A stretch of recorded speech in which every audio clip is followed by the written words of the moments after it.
Dear students, मैं विकास गौतम और आप सभी को स्वागत करता हूं आपके अपने एजुकेशनल यूट्यूब चैनल बायोलॉजी वाटिका में।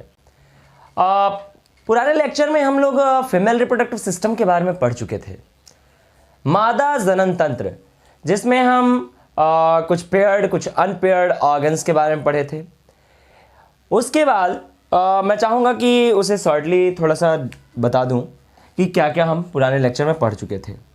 देखिए, फीमेल रिप्रोडक्टिव सिस्टम में हमने मेरे से कुछ नाम पढ़ा था, जैसे कि वजाइना के बारे में पढ़ा था, फिर हमने पढ़ा था यूट्रस के बारे में, फिर हमने पढ़ा था फैलोपियन ट्यूब के बारे में, और मेन जो है एक ओवरी के बारे में हम लोग पढ़ चुके थे। इन सभी का फंक्शन भी देखे थे। पुराने लेक्चर आप फीमेल रिप्रोडक्टिव सिस्टम का एक लेक्चर होगा, उस लेक्चर को आप देखेंगे और उस लेक्चर को देखने के बाद इस वीडियो को देखेंगे, काफ़ी बेहतर आपको समझ में आएगा। तो इस ये इंटरनल फीमेल जेनेटेलिया है, एक्सटर्नल फीमेल जेनेटेलिया के बारे में भी हम समझा चुके हैं।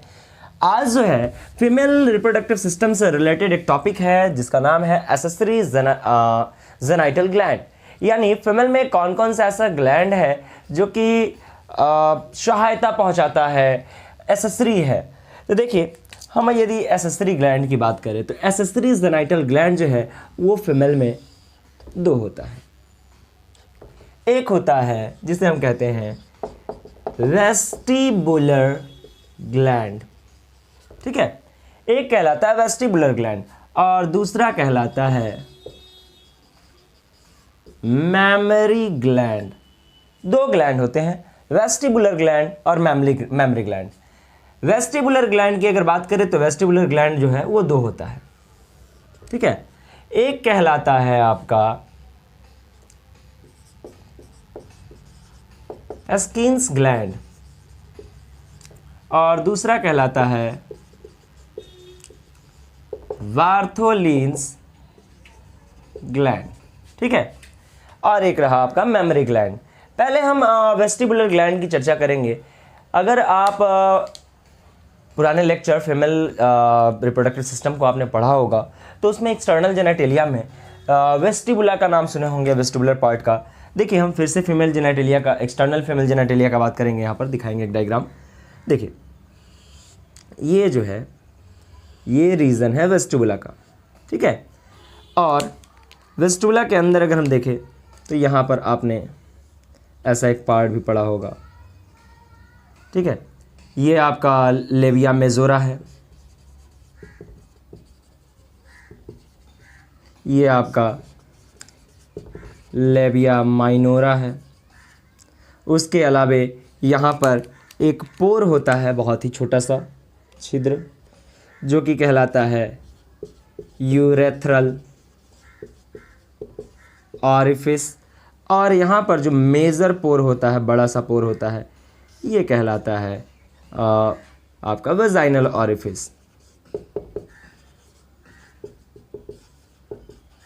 ये वेजाइनल ऑरिफिस। और नीचे जो है आपका वो रेक्टम है, सॉरी एनस है, यानी एनल ऑरिफिस, ठीक है। तो ये आपका एक स्किन ग्लैंड है और दूसरा आपका बार्थोलिन ग्लैंड है, ठीक है। ये स्किन ग्लैंड कहाँ पर होता है और इसका फंक्शन क्या है? जो स्किन ग्लैंड है वो आपका ये यूरेथ्रल ऑरिफिस देख रहे हैं, इस यूरेथ्रल ऑरिफिस और ये वेजाइनल ऑरिफिस, ये दोनों के बीच में यहाँ पर एक ग्लैंड पाया जा रहा होता है, ग्लैंडुलर सेल होता है, जो कि कहलाता है स्किन ग्लैंड, ठीक है। और ये स्किन ग्लैंड जो है एल्कलाइन मटेरियल को सिक्रीट करता है। किस लिए? ताकि यहाँ पर का जो एरिया है ये एरिया थोड़ा सा एसिडिक होता है। अब इसके एसिडिक नेचर को कम करने के लिए क्या करता है कि यहाँ से स्किन ग्लैंड से अल्कलाइन मटेरियल का सिक्रीशन होता है। देन यहाँ का जो एरिया जो एसिडिक नेचर का है वो न्यूट्रल हो जाता है। उसके बाद अगर बात करें तो ये स्किन ग्लैंड जो है बिल्कुल होमोलोगस होता है। इट इज़ होमोलोगस टू, किसके जैसा ये होमोलोगस होता है? इट इज़ होमोलोगस लाइक, शायद आप नाम सुनेंगे प्रोस्टेट का, prostates gland of male reproductive system. Male के प्रोस्टेट का नाम सुने होंगे। जिस प्रकार से मेल में प्रोस्टेट फंक्शन करता है, प्रोस्टेट जैसा होता है, ठीक उसी तरीके से फीमेल में एस्किन ग्लैंड होता है। ठीक है, अब दूसरा हम देखेंगे बार्थोलिन ग्लैंड। बार्थोलिन ग्लैंड जो है इसका डिस्कवरी भी किए थे बार्थोलिन साहब, इसलिए उनके नाम पे पड़ गया बार्थोलिन ग्लैंड। अब ये बार्थोलिन जो ग्लैंड है ये कहाँ पे पाया जा रहा होता है? तो ये ग्लैंड जो है पेयर के रूप में होता है, वन पेयर, एक पेयर ये ग्लैंड होता है। ये वेजाइनल ऑरिफिस दिख रहा है, इस वेजाइनल ऑरिफिस के जस्ट नीचे यहाँ पर सीम के बीज के जैसा दो ग्लैंड होता है। ये दोनों ग्लैंड सिंगल डक्ट से यहाँ पर खुलते हैं। यही जो ग्लैंड आपको नज़र आ रहा है यही कहलाता है आपका बार्थोलिन्स ग्लैंड। ठीक है, ये बार्थोलिन ग्लैंड जो है ड्यूरिंग कॉपुलेशन यानी फिजिकल रिलेशन से बिटवीन मेल एंड फीमेल, तो कॉपुलेशन के दौरान क्या होता है, संभोग के दौरान ये बार्थोलिन ग्लैंड से म्यूकस का सिक्रेशन होता है, एक लसलसा पदार्थ का सिक्रेशन होता है। और ये म्यूकस के कारण ये रास्ता जो है, पाथ जो है वो काफ़ी स्मूथ हो जाता है, जिसके कारण कॉपुलेशन काफ़ी इजी होता है। और इसी बार्थोलिन के जस्ट नीचे, मतलब अंदर की ओर, इनसाइड अगर बात करें, बाहर से तो दिखेगा नहीं, अंदर की ओर यानी इसके जस्ट नीचे एक पेयर और ग्लैंड होता है सिंपल सा, वो ग्लैंड कहलाता है आपका पेरेनियल ग्लैंड। पेरेनियल ग्लैंड कहलाता है। ठीक है, ये पेरेनियल ग्लैंड क्या करता है कि एक्साइटमेंट को इंक्रीज करता है। ठीक है, तो अभी हम लोग वेस्टिबुलर ग्लैंड में दो ग्लैंड देखें, एक एस्किन ग्लैंड और दूसरा बार्थोलिन ग्लैंड। ठीक है, इसे हम लोग जो एस्किन ग्लैंड है इसी का एक दूसरा भी नाम है, इसी को हम लोग कहते हैं पारायूरेथ्रल ग्लैंड। ठीक है, बार्थोलिन ग्लैंड को ही हम लोग पारायूरेथ्रल ग्लैंड भी कहते हैं। ठीक है, इसके अलावे अगर हम बात करें तो ये आपका माइनर वेस्टिबुलर ग्लैंड भी कहलाएगा, और ये थोड़ा साइज में बड़ा होता है इसलिए इसको कहते हैं मेजर वेस्टिबुलर ग्लैंड। तो बार्थोलिन ग्लैंड को हम मेजर वेस्टिबुलर ग्लैंड कहेंगे और एस्किन ग्लैंड को हम लोग माइनर वेस्टिबुलर ग्लैंड कहेंगे। ये बार्थोलिन जो ग्लैंड यहाँ पर जो आपको दिखाया गया है, ये बार्थोलिन ग्लैंड भी होमोलोगस होता है कॉपर्स ग्लैंड का, या जिसे हम लोग दूसरे नाम से जानते हैं बल्बोयूरेथ्रल ग्लैंड। ठीक है, ये कॉपर ग्लैंड या बल्बोयूरेथ्रल ग्लैंड जो है वो क्या है, तो आप मेल रिप्रोडक्टिव सिस्टम में पढ़े होंगे कि जब यहाँ से यूरेथ्रा नीचे फिर आता है तो जैसे ही ब्लैडर के पास से यूरेथ्रा जैसे नीचे आता है, यहाँ पर कप जैसा स्ट्रक्चर था, ये कप जैसा जो स्ट्रक्चर था ये प्रोस्टेट कहला रहा था, और इस प्रोस्टेट का होमोलोगस कौन सा है, एस्किन ग्लैंड है। और इसी प्रोस्टेट के नीचे ये जो यूरेथ्रा है, यूरेथ्रा नीचे की ओर बल्ब जैसा सा फूल जाता था, जो कि कहलाता था बल्बो यूरेथ्रल ग्लैंड। तो इसका ये होमोलोगस हो गया बार्थोलिन। तो बार्थोलिन का क्या काम है, बार्थोलिन का काम हो गया म्यूकस का सिक्रेशन करना, और ये अल्कलाइन मटेरियल का सिक्रेशन करेगा।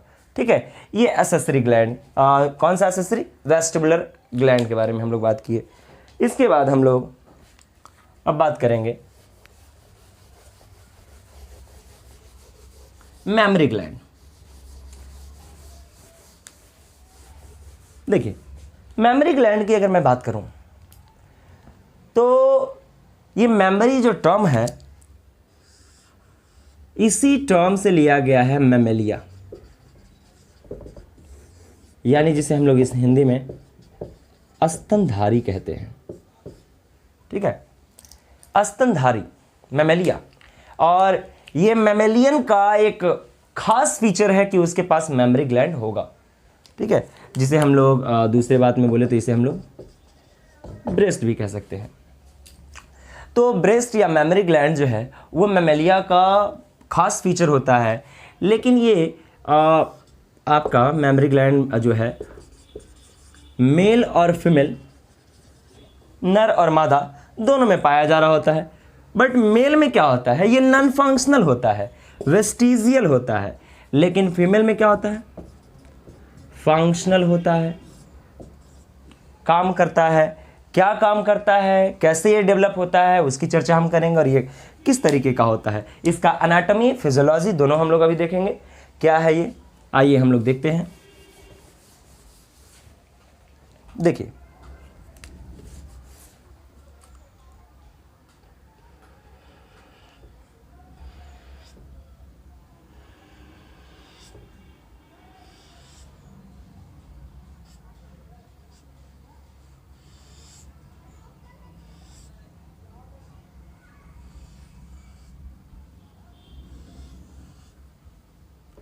यहाँ पर एक अगर स्त्री, सामान्य स्त्री की अगर बात करें तो सामान्य स्त्री के ब्रेस्ट की हम बात करेंगे, स्तन की बात करेंगे। तो उनके स्तन को अगर देखें तो कुछ इस तरीके से आपको स्तन दिखाई पड़ेगा। इसमें आप देख पाएंगे कि ये थोड़ा आकार में, पुरुषों की अपेक्षा आकार में थोड़ा बड़ा होता है। क्यों बड़ा होता है इसके बारे में बात करेंगे। ये अगर एक्सटर्नल देखें तो ये सिंपल सा जो स्किन होता है उस स्किन से कवर्ड होता है, और यहाँ पर जो है आप देख पाएंगे एक खाली ब्लैकिश एरिया होता है। ये मेल में भी आप देख पाएंगे, मेल और फीमेल में दोनों में ये ब्लैकिश एरिया होता है। ये ब्लैकिश एरिया को हम लोग कहते हैं एरियोला। ठीक है, इसी एरियोला के बीच में आप देख पाएंगे हल्का उठा हुआ भाग होता है जो कि निप्पल कहलाता है। निप्पल, जहाँ से मिल्क बाहर एक्सट्रैक्ट होता है, निकलता है।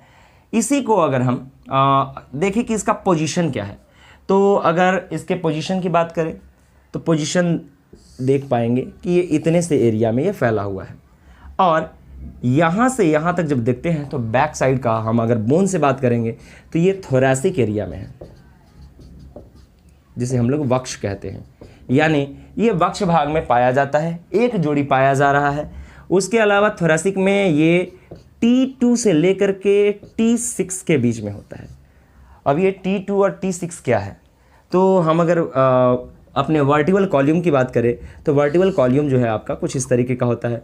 यहाँ पर आपका होता है cervical, C1, C2, C3, C4, C5, 5 cervical होते हैं। उसके बाद थोरैसिक बोन का बात आता है, तो थोरैसिक नंबर 2 से लेकर थोरैसिक नंबर 6 के बीच में ये मेमोरी ग्लैंड, जिसे हम लोग ब्रेस्ट कहते हैं, वो सिचुएटेड होता है।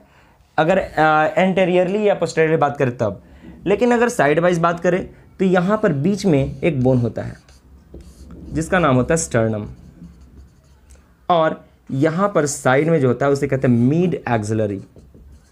मिड एक्सिलरी, तो ये कितने दूर में फैला हुआ है, यहाँ से यहाँ तक फैला हुआ है।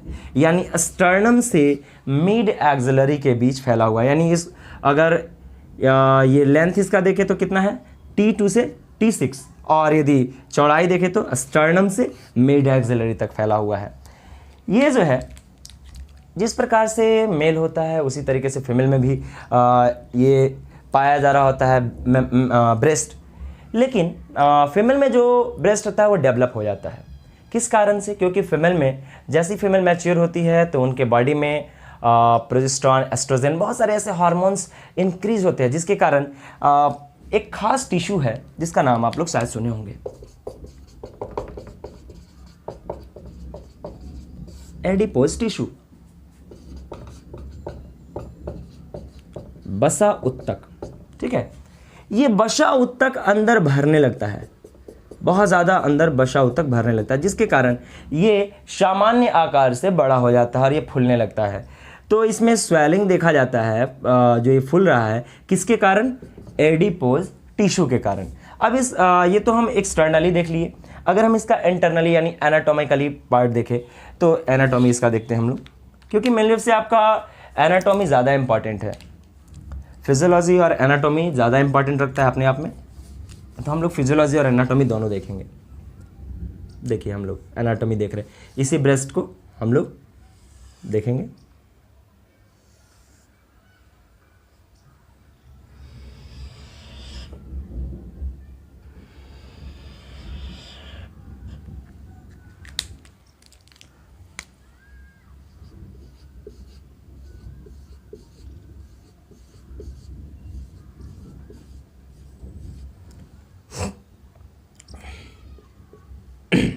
यहाँ पर अगर देखें तो अंदर इनसाइड बहुत सारे लोब्स होते हैं, करीबन 15 से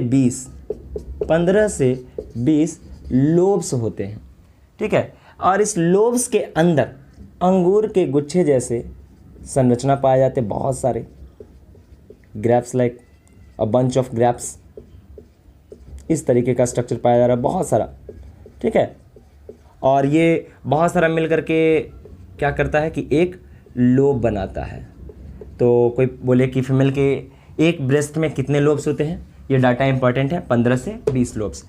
अब क्या होता है, ये जितने भी लोब्स हैं ये सारे लोब्स से निकलता है डक्ट, ठीक है, ये कहलाता है मेमोरी डक्ट। और ये जो ये लोब्स के अंदर जो ग्रैप्स का जो बंच टाइप का लग रहा है, ये कहलाता है एल्वियोलाई, ठीक है। ये एल्वियोलाई है, या इसी को हम लोग मिल्क ग्लैंड भी कहेंगे, क्योंकि मिल्क का फॉर्मेशन यहीं होगा। कैसे होगा हम बात करते हैं। ये सारा यहाँ पर ऐसा जुड़ा हुआ है, यहाँ से भी ऐसा, ये इससे, और ये फिर लास्टली यहाँ पर ओपन होगा, ये भी ओपन होगा। इसी तरीके से बहुत सारा इसके अंदर होगा, करीबन कितना, 15 से 20। ये जितना भी है सारा ओपन हुआ, ओपन होकर के लास्टली वो एक जगह कनेक्ट हो रहा है। देखिए हम एक जगह कनेक्ट करने का प्रयास करेंगे, कनेक्ट हुआ, और कनेक्ट होने के बाद ये खुलता है, और जहाँ पे खुलता है वहाँ पर थोड़ा स्वेलिंग मिलता है, फूला हुआ स्ट्रक्चर मिलता है, और फिर ये लास्ट में जा कर के एक पतला सा ट्यूब में बदल जाता है। इस तरीके से बहुत सारे यहाँ पर ऐसा होगा। ये जो है एल्वियोलाई है, एल्वियोलाई ओपन किस में हुआ, मिल्क डक्ट में, ठीक है। मिल्क डक्ट जो है वो किस में ओपन हुआ, फिर इसमें जा कर के, इसका नाम क्या है, इसका नाम है ये आपका क्या है, ये मेमोरी ग्लैंड मेमोरी ग्लैंड हो गया। और यहाँ पर ये आपका मेमोरी डक्ट है, यहाँ पर ये क्या है, एम्पुला है, ये क्या है, लैक्टिफेरस डक्ट कहलाएगा। और यहाँ पर जहाँ पर ये ओपन हो रहा है, इस एरिया को हम लोग निपल, जिसको हम बाहर से देख पा रहे हैं, और यहीं पर जो ब्लैकिश एरिया है जो कि आपका एरियोला कहलाएगा। तो अब देखिए फीमेल में क्या होता है कि ये जो एल्वियोलाई है, इस एल्वियोलाई के अंदर जो सेल है, जो बंच है सेल का, वो एक खास हार्मोन से एक्टिवेट होता है, जिस हार्मोन का नाम है प्रोलैक्टिन। प्रोलैक्टिन जब कोई फीमेल प्रेग्नेंट होती है, आफ्टर द प्रेगनेंसी के बाद फिर उनका पार्चुलेशन होता है, मतलब कि बेबी का बर्थ होता है, जब बच्चे का जन्म होता है, तो उस दौरान क्या होता है कि ये प्रोलैक्टिन उस स्त्री के शरीर में बढ़ जाता है, उसके ब्लड के थ्रू होल बॉडी में जाता है, जिसके कारण ये जितने भी एल्वियोलाई के अंदर का जो सेल है वो एक्टिवेट हो जाएगा, और जैसे वो एक्टिवेट होगा तो मिल्क का प्रोडक्शन चालू हो जाएगा, मिल्क बनना स्टार्ट हो जाएगा। तो मिल्क को बनाने में कौन सा हार्मोन रिस्पॉन्सिबल है, प्रोलैक्टिन। अब बना मिल्क कहाँ, एल्वियोलाई में, यहाँ से निकलने के बाद फिर कहाँ गया, मिल्क डक्ट में, डक्ट के थ्रू फिर कहाँ गया, मेमोरी डक्ट में, फिर वहाँ से कहाँ गया, एम्पुला में, फिर लैक्टिफेरस ट्यूबुल्स में, और तब जा कर के ये निपल के थ्रू बाहर निकलता है, ठीक है। लेकिन ये निकलता है कब, बनता तो ये देख लिए कि प्रोलैक्टिन के कारण, तो क्या बनने के बाद ये स्वतः अपने आप निकलना चालू हो जाएगा, नहीं, ये अपने आप नहीं निकलेगा। तो कैसे निकलेगा ये, तो ये निकलने के लिए क्या होता है कि एक और हार्मोन जो है रिस्पॉन्सिबल होता है, जिसे हम लोग कहते हैं ऑक्सीटोसिन, ठीक है। तो मिल्क के प्रोडक्शन के लिए कौन सा हार्मोन रिस्पॉन्सिबल हुआ, प्रोलैक्टिन। और मिल्क के इजैकुलेशन के लिए, बॉडी बाहर निकलने के लिए निपल के थ्रू कौन सा हार्मोन रिस्पॉन्सिबल हुआ, ऑक्सीटोसिन। तो ये आप लोग ब्रेस्ट के बारे में देखें, और यहाँ पर जितने भी देख रहे हैं जहाँ जहाँ खाली जगह है, ये सब खाली जगह में टिश्यू भरा हुआ होगा। वो भी कौन सा टिश्यू, अभी बात किए, एडिपोज टिश्यू, यानी बशा उत्तक, ठीक है। एडिपोज टिश्यू भरा होगा, जिसके कारण ये थोड़ा सा फूला हुआ होगा। तो ये आज हम लोग क्या क्या देखे, SS3 जेनेटल ग्लैंड के बारे में देखे, जिसमें हम लोग वेस्टिबुलर ग्लैंड के बारे में चर्चा किए और मेमोरी ग्लैंड के बारे में बात किए। तो मैं उम्मीद करता हूँ कि आपको ये पूरा का पूरा बात जो है समझ में आया होगा। और भी वीडियो के लिए आप मेरे साथ बने रहिए और लाइक, सब्सक्राइब और कमेंट ज़रूर करें। आज के लिए इतना ही, धन्यवाद।